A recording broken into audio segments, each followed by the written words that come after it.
আদ্দিন হাসপাতালে ৬ নবজাতকের মৃত্যুর ঘটনায় দোষীদের বিরুদ্ধে কঠোর ব্যবস্থা নেওয়ার হুঁশিয়ারি দিয়েছেন স্বাস্থ্যমন্ত্রী সরদার সাখাওয়াত হোসেন বকুল। বুধবার দুপুরে কিশোরগঞ্জের শহীদ সৈয়দ নজরুল ইসলাম মেডিকেল কলেজ হাসপাতাল পরিদর্শন শেষে এই হুঁশিয়ারি দেন তিনি। বলেন, কর্তৃপক্ষের অবহেলার বিষয়টি তদন্তের এর মধ্যেই কমিটি করা হয়েছে এবং দোষীদের বিরুদ্ধে যথাযথ ব্যবস্থা নেওয়া হবে।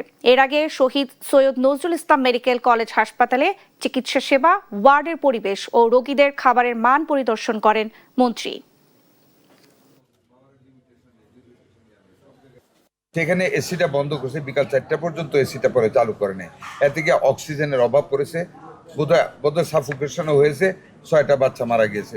আমাদের পুলিশ মোতায়েন করা হয়েছে। আমি রাস্তায় থেকে থেকে আমার অফিসের ডিজি গিয়েছে, এডিজি গিয়েছে, হসপিটাল ডাইরেক্টর গিয়েছে। আমরা ওইখানে একটা ইনকোয়ারি কমিটি করা হয়েছে।